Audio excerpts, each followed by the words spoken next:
Strange Wills, starring the distinguished Hollywood actor Warren William, and featuring Lorene Tuttle with Howard Culver and an all-star Hollywood cast. Original music by Del Castillo.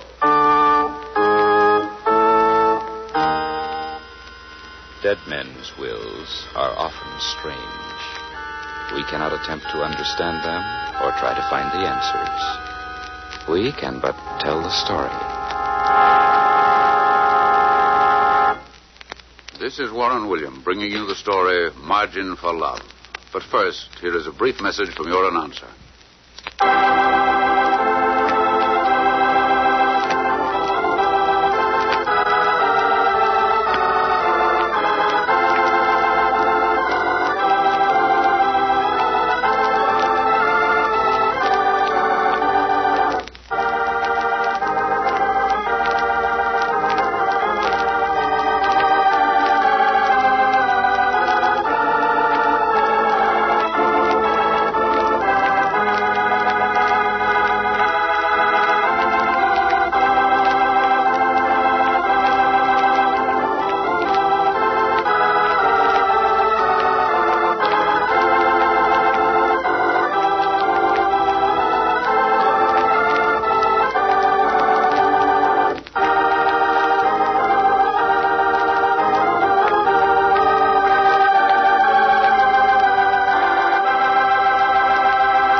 And now back to Warren William as John Francis O'Connell in Margin for Love.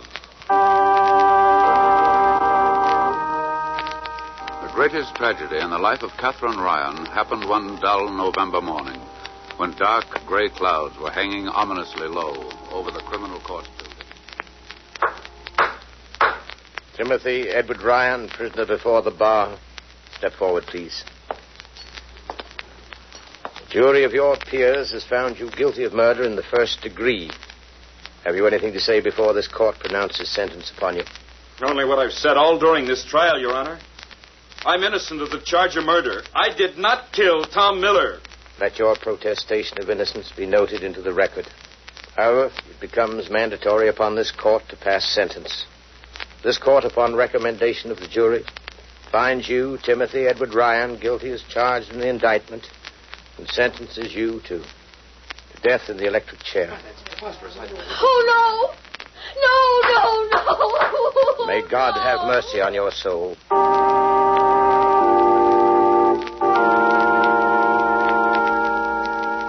Later in the day, Catherine Ryan called on me at my office. Oh, John, I know that Tim is innocent. What can we do? Now, Catherine, let's not all get excited and tip over the apple cart. But we've so little time, Your lawyer will ask for a new trial. Then there'll be an appeal taken to a higher court. Meantime, you may rest assured that I will do everything I can to see that justice is served. Everything isn't enough, John. My husband is under sentence of death for a murder that he did not commit. You know how I know. In every woman's heart, there's a margin for love. She feels instinctively. She knows, believes. Catherine, I'm not a criminal lawyer. Perhaps that's why I can look at this case from a distance and see it better. Remember, Tim is my friend as well as your husband. I don't intend to let him down. Tomorrow morning, I'm going to see him and try to find a clue that may prove his innocence. But whatever happens, rest assured, Catherine, no stone will be left unturned.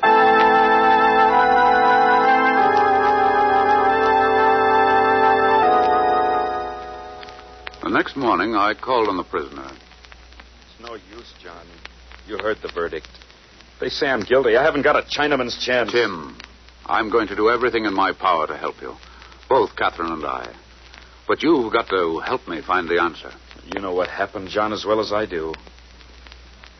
I had murder in my heart and a gun in my pocket the night I hid behind that tree and waited for him to come out of his house. I intended to just threaten him if he refused to pay me back for the fraudulent oil stock he sold me. Every penny Kathy and I had in the world, he took it away. He stole it from us by false promises and deceit. I was desperate. Well, I stood under that tree waiting. Suddenly, I saw him come out of the house, turn in my direction, and then... Oh! When I came to, I saw his body alongside of me, and my gun lay between us. The neighborhood was in an uproar.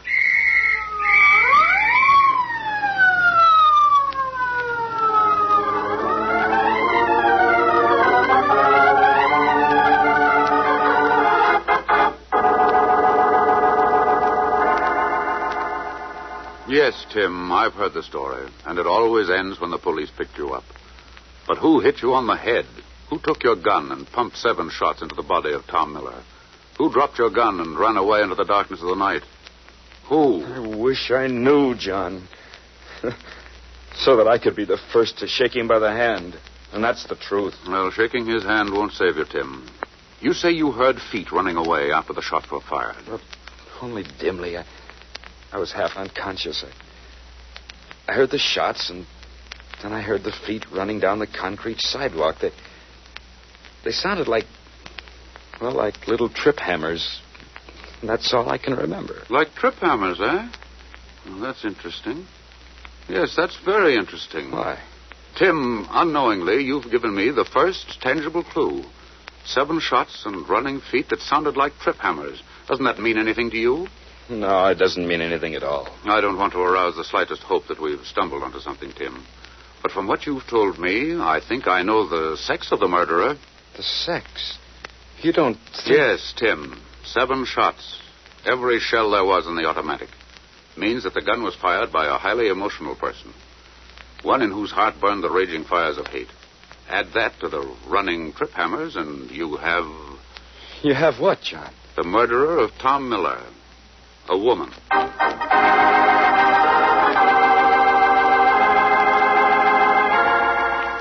Knowing the sex of the murderer proved of little value during the passing months.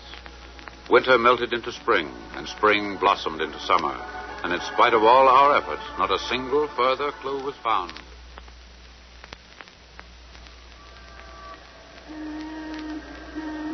Extra!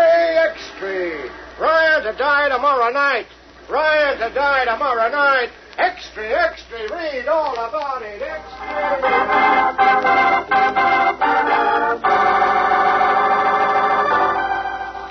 Only 24 hours remained to bring a murderer to bay. A clever, scheming murderer who had evaded every net, every suspicion. Frankly, I was at my wit's end. Catherine was distraught.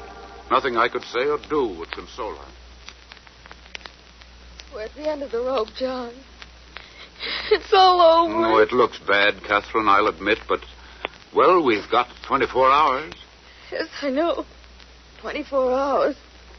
But each one of them will fly past without helping us. And then... Oh, John, the electric chair. It's horrible. We won't give up yet. We can't. I'll go back to my office and see if I can find any lost threads that might have escaped me. Call me there if anything happens.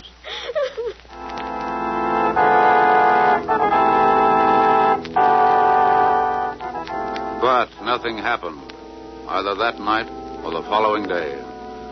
Only 3 hours of life remained for Timothy Ryan, and then death. The thought was terrifying. And worst of all, I knew that there was nothing more I could do. I'd reached the end of the road.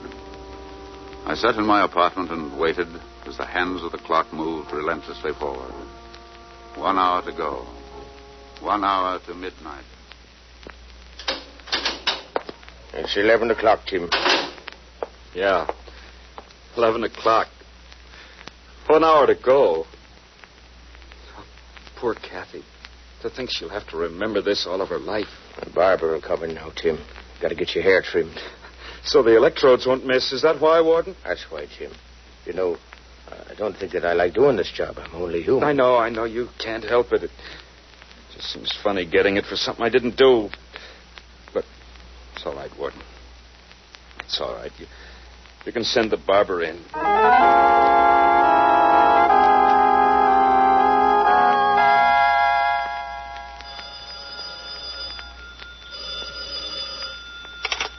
Hello? Mr. O'Connell? Yes? Doctor. Just a moment, please. There's a storm coming up, and I can hardly hear you. Excuse me while I close the window. Yes.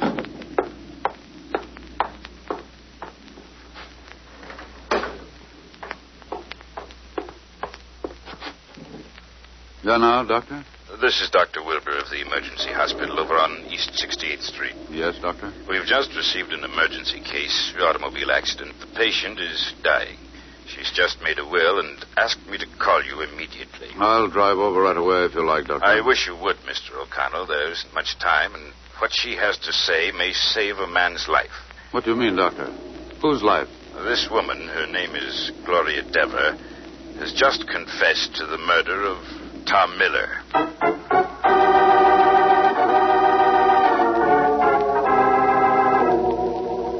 I broke all speed records that night on my trip over to the emergency hospital. Was this Gloria Dever telling the truth? Was it she Tim had heard running away from the scene of the crime? I had to know, and quickly. There was less than half an hour left. Less than half an hour before the switch was to be turned on at the state's prison.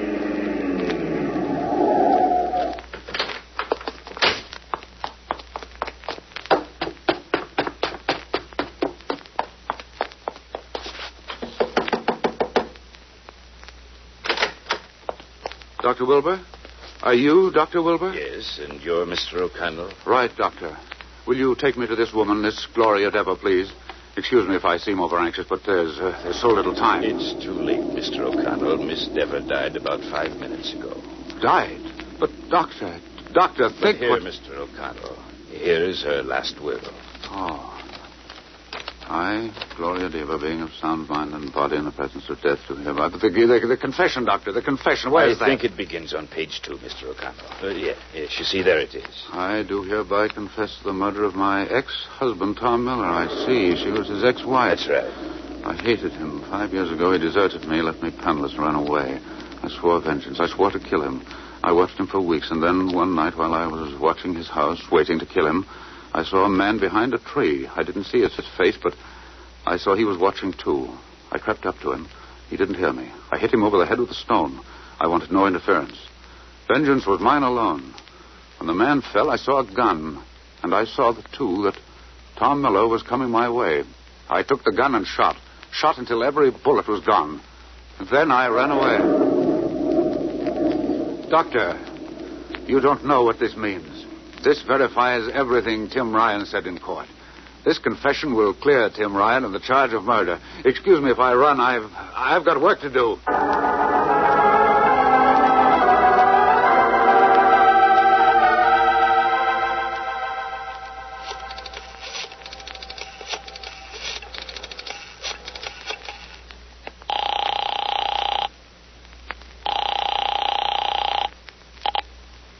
Yes.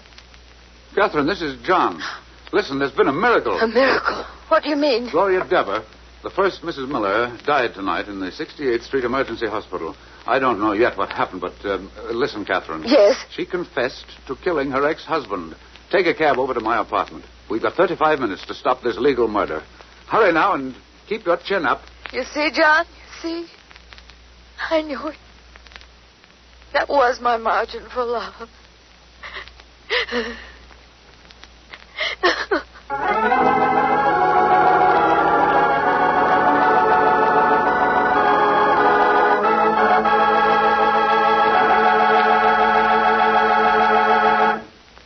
Part 2 of Margin for Love in just a moment. But first, a brief message from your announcer.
now back to Margin for Love with Warren William as John Francis O'Connell.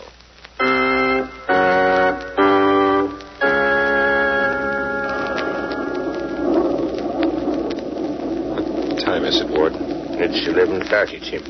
I see you got your hair cut. My last one. Oh, well. Never did like barbers anyway. Tim, I've been seeing a lot of you lately. Only wish the jury had believed your story about that dame running away. Well, you can't blame them, Warden. After all, I did have a gun. There were 7 shots fired, and they found me right on the spot. Who could believe that I didn't do it? Especially when I was waiting for him. Yes, that's the trouble with these open and shut cases. Sometimes they're too open to suit me. There's not much that can be done about it now, Warden. No, I guess not, Tim. Anything I can get you. No, thanks, Warden. Father McNamara will be here in a few minutes. You'll see him, won't you? Of course. I've got a lot to get off my chest. Not much time to do it in.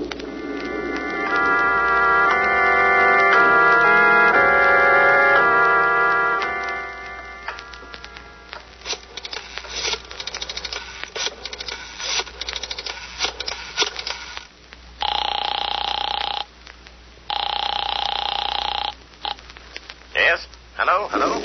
Judge Barnes? Yes. This is John O'Connell. Can you hear me? Well, it's rather bad, but I hear you, John. What is it? Judge Barnes, the murderer of Tom Miller just confessed, made a deathbed statement at the 68th Street Emergency Hospital. Confessed, you mean? Yes, Judge, in black and white. I've been trying to reach the lawyer who handles the defense, but he's out of the city, so I've got to act for him. There's only 30 minutes left. Call the governor. Call the prison. Tell them that I'm issuing a stay of execution. You call them, I'll make out the papers. Tell the governor I'll send them down by special messenger.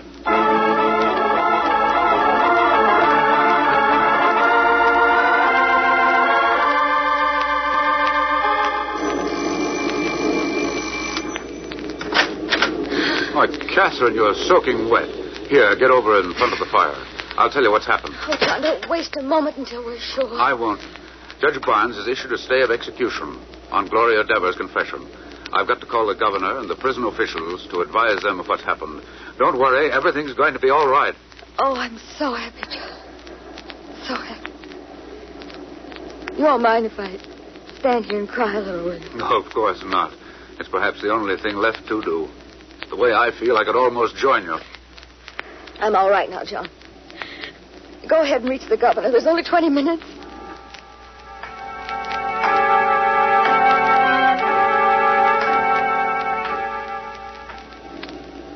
20 minutes, Jim.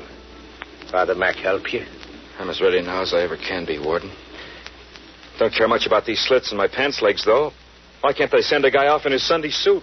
Prison regulations, I guess. Somebody started this barbarity centuries ago.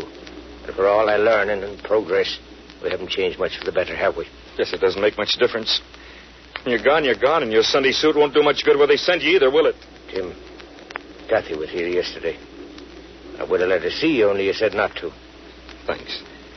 No, I want her to remember me as I was, not as I am. If I make a swell girl like her suffer any more than you have to. I guess you're right, Tim. No use breaking her heart all over again.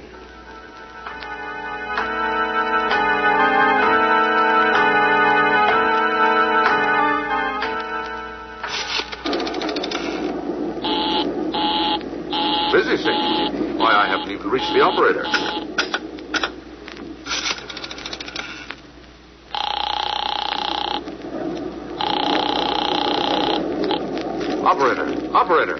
Operator. Number, please. Operator, listen to me. This is John Francis O'Connell, attorney at law. Put in a long-distance call to the governor's residence for me.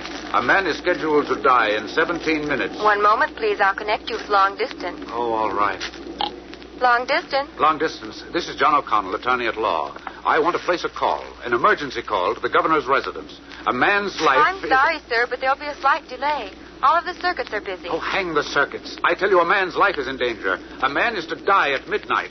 I tell you... 1 moment, please. I'll connect you with my supervisor. Oh, hang the supervisor. I want the governor's mansion. This is the supervisor speaking. Supervisor, listen. In just 9 minutes, a man is scheduled to die in the electric chair. I have evidence to save him. I'm sorry, sir. I can't make out what you're saying. Supervisor, don't leave the line.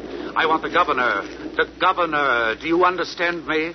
Get me the governor. 1 moment, please. I'll try and connect you.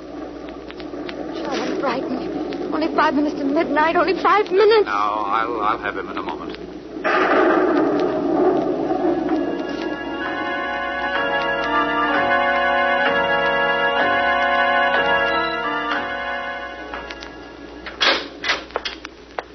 It's time to go, Tim. Well, I'd like a last cigarette.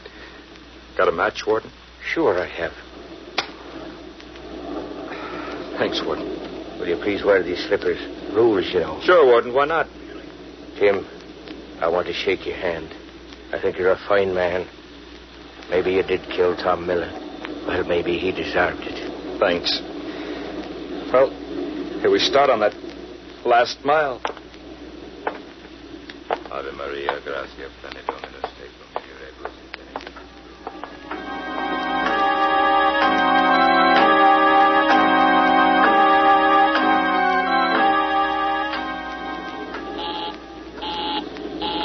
I'm sorry, sir. The line is busy. Will you please try the call again? Listen, I've got less than 4 minutes to reach the governor. Before an innocent man dies in the electric chair, I order you to cut into the conversation and let me talk to the governor. If you don't... 1 moment, please. I'll get to the governor if I Oh, have we to... should hurry. Only 2 more minutes. 2 more minutes. And then... Hello, Supervisor. I'm waiting for the governor.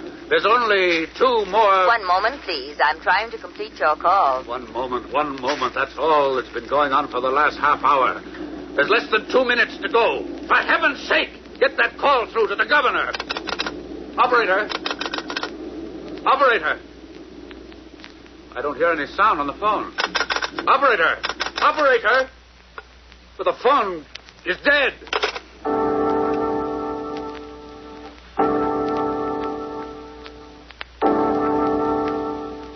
Santa Maria, ora pro nobis nos, et mortis nostri. Amen. Ready, Warden.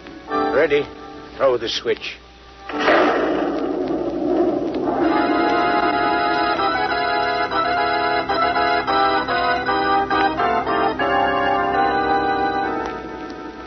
O'clock, and the phone is dead.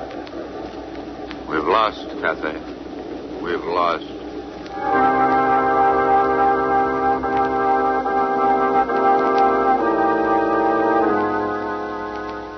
Catherine Ryan and I sat there looking out of the window into the thunderous gloom and the rain that poured down from the sky. It was over. Undoubtedly, Tim Ryan had paid the state in full for a crime which he did not commit. As we sat there, peering out into the rain-swept darkness, our thoughts were bitter. Well, John, no use staying any longer. We tried our best. You'll never know how grateful I am for what you've done. Catherine, I don't have to tell you how badly I feel about tonight. With complete vindication within our grasp, only to lose it in a storm. Let me drive you home. Will you please, John? Of course I will. Here, let me help you into your coat. There's not much I can say. You know that. Except I wish you'd go away for a rest, Catherine. You've been through the mill. You deserve more, but... Thank you, John. I'll stay home for a few days until after I've buried him. And then... well, maybe rest would be...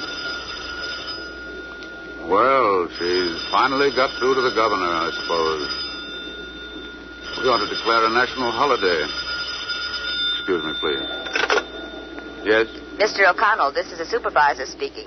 I'm sorry, but electrical disturbances prevented me from reaching the governor's residence. Yes, I know. It's too bad. Shall I try again in the morning, sir? In the morning? No, never mind. Good night, miss.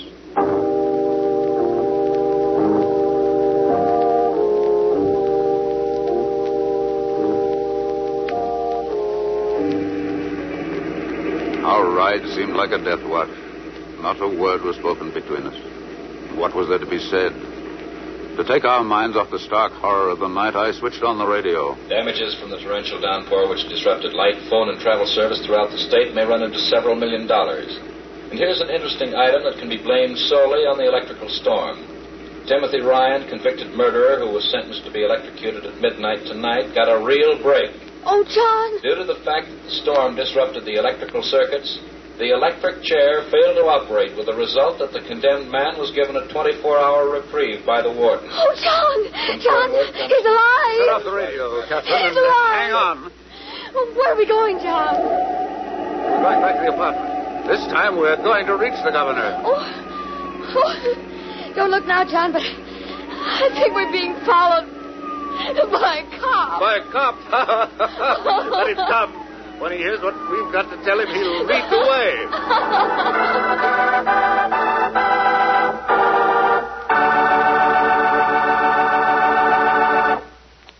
Warren William will return in just a moment to tell you the rest of the story of Margin for Love. But first...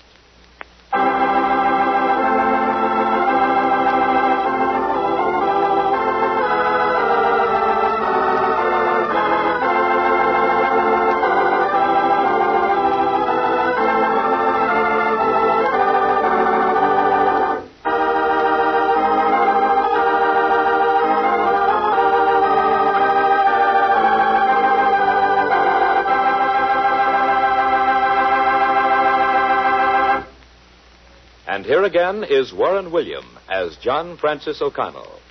Well, I finally reached the governor. And today, Timothy Edward Ryan is reunited with his wife, a free man, and cleared of every vestige of the crime of murder. The last will and testament of the first Mrs. Miller proved to be authentic in every detail. According to the doctor who heard her bedside confession, she had planned the destruction of her husband for several weeks, and then, by a stroke of fate, found a way to place the blame for the killing on an innocent man's shoulders. The black sin of revenge lurked in both of their hearts, it's true. But the one reached fulfillment, the other smoldered. And rest assured that Timothy Ryan learned a bitter lesson he won't soon forget. Hereafter, he'll leave the revenge to heaven, where it belongs.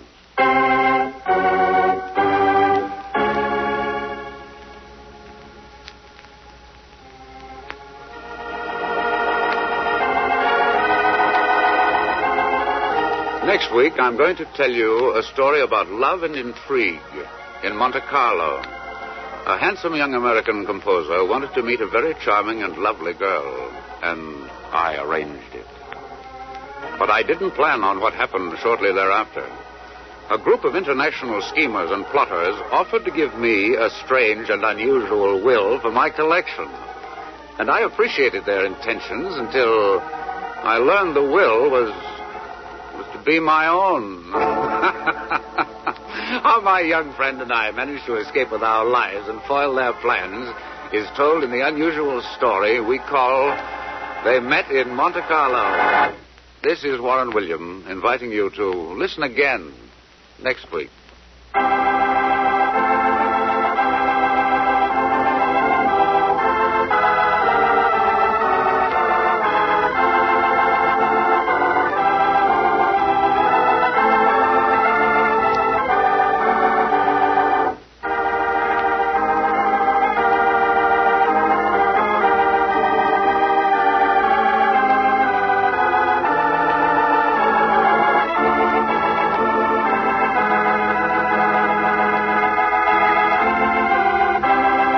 Strange Wills is written by Ken Crepine and directed by Robert Webster Light. Any similarity between names used on this show and those of living persons is purely coincidental. This is a Teleways feature produced in Hollywood.